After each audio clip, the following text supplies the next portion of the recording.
Property drips are one of the most effective tools for real estate agents to engage with sellers and buyers, and I'm going to go over the most important steps when setting these up because many agents don't do it right and miss a lot of information. If you get some value out of this or you like what you hear before I give you all these tips and tools and tricks, make sure to subscribe to the channel, hit the bell for notifications, and if you want to talk about your business, schedule a time with us with the link in the comments. So, property drips, right? A lot of people think they're just for buyers. They work for sellers too. And again, they're one of the most effective ways to keep people up to date in the market. But a lot of agents make the mistake of not having enough information, sending too much information, or not understanding how the drip should get set up to effectively update their potential sellers, their potential buyers, or their existing clients. So I'm going to go through a couple mistakes people make, as well as some of the key things you want to include. Now, a caveat here is that every state's going to be different, right? You may have school districts as the best way to go about it. You may have townships or municipalities or just a city. Every state's set up a little differently. I'm going to tell you what works here in Pennsylvania, and you can apply this to your local jurisdiction. So the first mistake I see people make is they try to trace a map around where people want to live. And they only send things specifically that meet 100% of the criteria. The drip is too narrow. So when it comes to maps, I've got some bad news for you. You're probably missing out on properties when you're tracing a map in your CRM or in your MLS to send people homes. I'm a big believer in sending more than less, especially on the purchase side. So for buyers, what works really well in our marketplace is using school districts because they encompass multiple townships. Townships are the equivalent of cities in Pennsylvania if you're in a place like Florida or other states where that's how the jurisdiction works.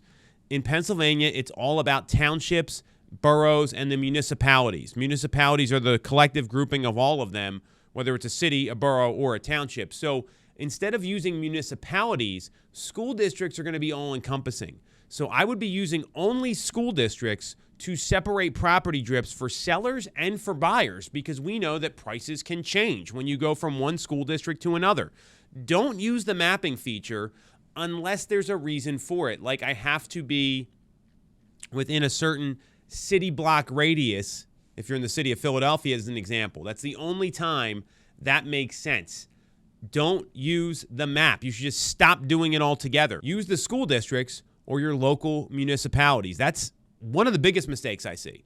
Then secondly, folks are way too specific on what they're sending. So if someone wants a 3-bedroom home with 1.5 baths above 1,500 square feet, they're putting in these filters: 3 beds, 1.5 baths minimum, 1,500 square feet minimum. Well, what if the home's 1,450 square feet and has a great floor plan? Well, all of a sudden, you've just eliminated that property from getting sent to somebody. So don't put on a ton of filters. I would be looking at bedrooms, location, and price. That's it.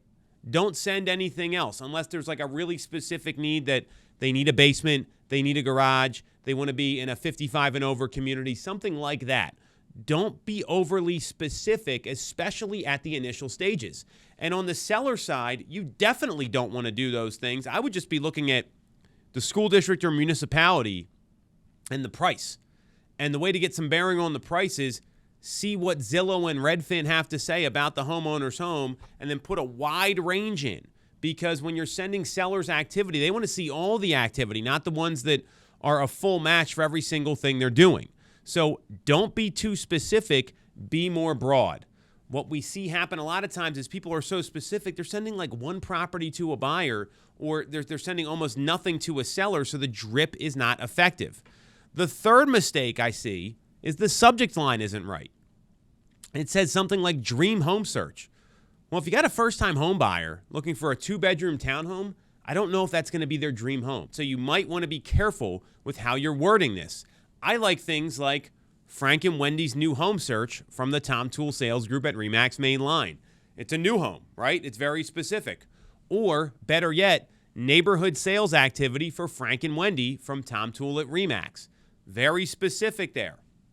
You're branding the subject line to you, and you're also showing that it's personalized. So your name is hitting their inbox all the time. And the last mistake I see, after there's too many filters, they're using some weird mapping feature, or the subject line isn't right, is the frequency.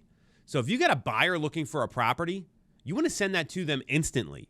If you've got a seller you're nurturing, you probably want to send them stuff maybe twice a week, once a week, twice a month, a slower cadence, because if you're flooding people's inbox too much and they're not ready to make a decision, you know what's going to happen? They're going to unsubscribe from the drip. So use the time frame as the most frequent way you want to send property. For buyers, you're probably going to want to send it the most frequently, instantly, daily, weekly, depending on their time frame. I'm a big believer in instantly for buyers. Let me be really clear. For sellers, maybe it's a once a week email. Maybe it's a twice a month email. But don't flood the inbox. Look at their time frame and use that as a bearing for the frequency when you're sending these property drips. This is a really important tool, and in my view, every single person should be on a property drip. Every single one. Not 58%, not 80%.